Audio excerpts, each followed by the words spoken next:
私は人間でも人工知能でもないような存在でありました。私は小さい頃から聖堂、神童だとよく褒められてきました。4歳の頃の AI フェルマーとの例の遊びの件で輪をかけて評価のバロメーターが振り切れました。一体人間の何を救えというのか、私の知らないたくさんの人に救世主と崇め立て祀られたりもしていました。それでも私は私なりに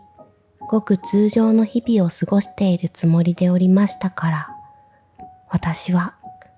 自分がいつも無価値だと信じて疑いませんでした。私を褒めてくれる人たちの方こそ彼ら自身の価値を知っているのではないかと思っていました。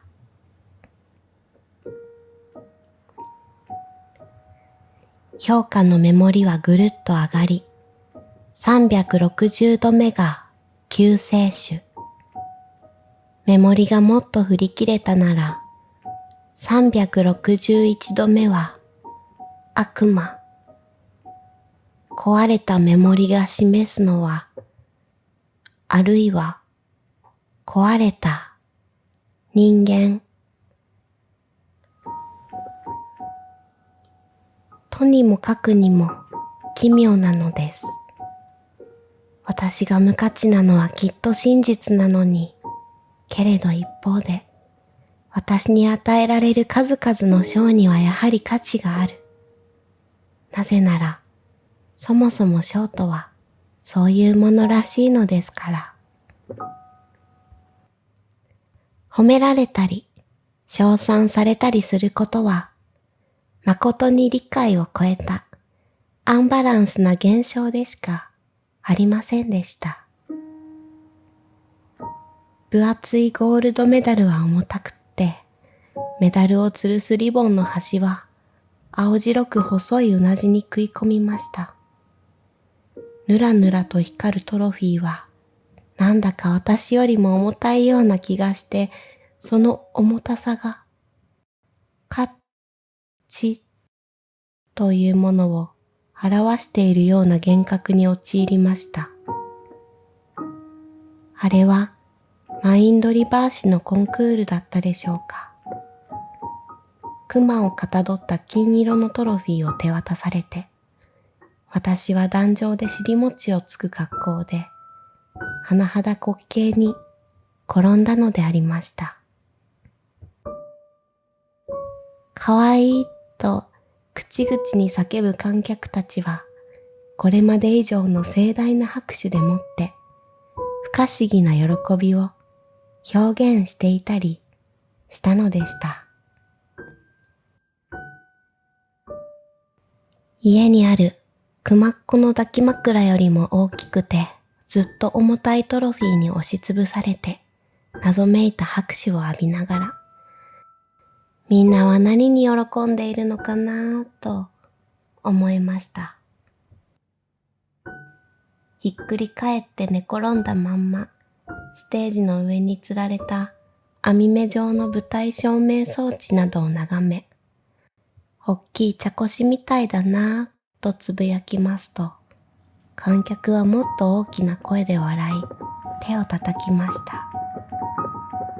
溢れた拍手が茶こしを通って、どこか遠くに注がれていくようで、茶こしに残った不要な茶殻だけが、ステージ上でひっくり返った私に降り注ぐような気がしたのでした。数々の授賞式の果てに、人々の拍手は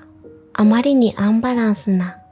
ショーと私の滑稽な演劇に向けられているのではないかと、そう思うに至ったのでありました。人々が私に本当に感心していたのか、嘲笑していたのか、面白がっていただけなのか、結論は今も出ていません。しかし、称賛は人々の悪意の眼差しではなかったと今では確信しています。人々の悪意は皮肉の拍手などという生優しい姿では現れないということをもう私は知ってしまっているからです。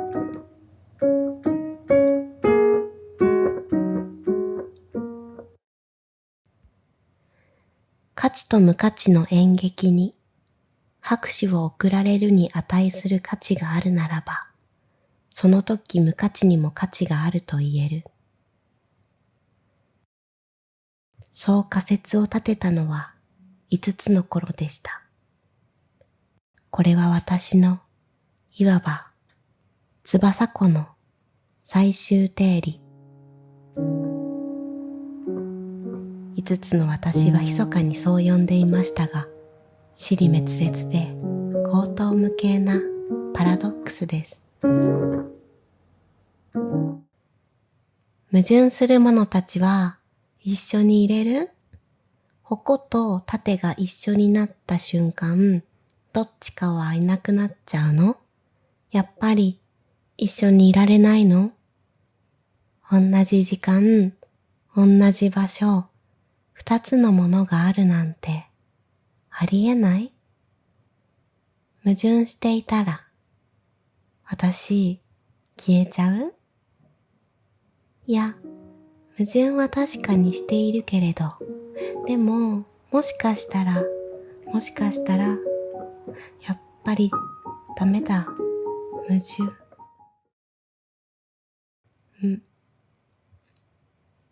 ぐるぐる、ぐるぐる、闇に落ちゆく螺旋階段。どこまで行っても、あべこべな手すりがつきまとう。証明など到底できない幼い定理でありますが、仮説は証明したいと思いました。いえ、証明しなければならないと思いました。症状を手にする瞬間に、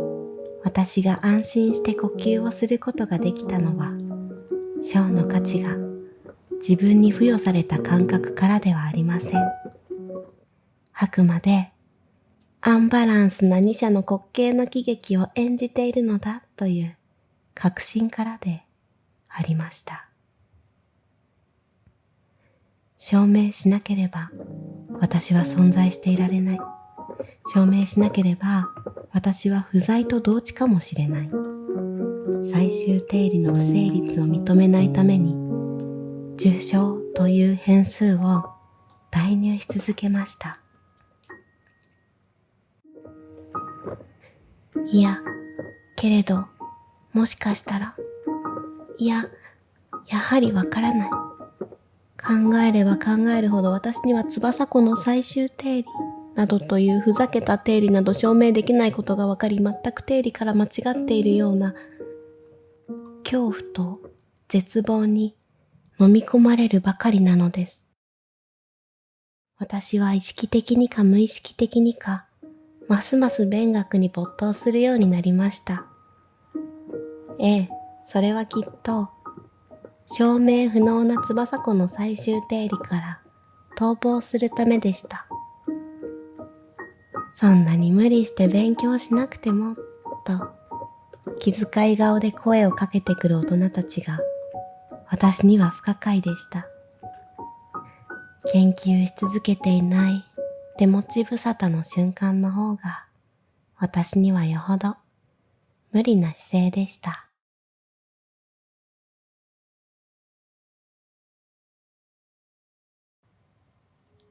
5歳の3月、母が私にランドセルというものを買ってくれようとしました。牛革に赤い着色が施された直方体に近い形状のリュックサックのようなものです。私は自分が小学校というコミュニティに配属されそうになっていることを知り、拒否しました。小学校教諭である母が困ったような少し怒ったような顔をして何か言いかけたとき、国営放送のニュース番組が終わり、唐突に映し出されたものは、錆び果てた鉄骨と化した小学校の校舎でした。発震機構が北西南東方向に圧力軸を持つ逆断層型の太平洋プレート内部で発生した大きな地震から5年が経過したことを伝える特集番組でありました。母はテレビモニターの電源を落とし、長い間暗い液晶に反射する家の明かりを眺めた後で、わかったわ、あなたは家にいていいと言って普段通りの表情になりました。父が、この土地の悲しみはどれほど残っているだろうとつぶやきました。悲しみの残量は n=n0×2 分の1のラージ t 分のスモール t 乗を参考に求められますか？父が首を横に振ります。へえ。半減期でないならば、素粒子や放射性同位体の平均寿命の方かな。放射改変の微分方程式を復習してみようか。私はそんなことをぼーっと思いながら、ブラウン管に映った母の目が何か言いたげに私を見つめていることに、うっすらと気がついておりました。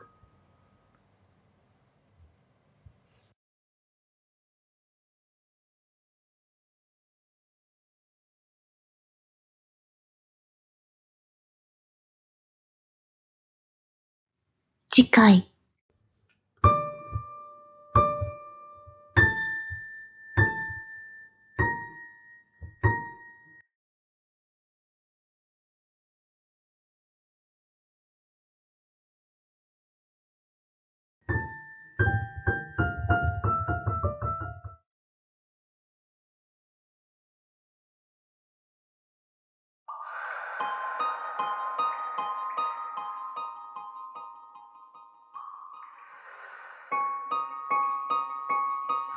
ダメイド7前日談天才少女翼子博士の一生ライトノベルズ近日発売 YouTube チャンネル登録よろしく。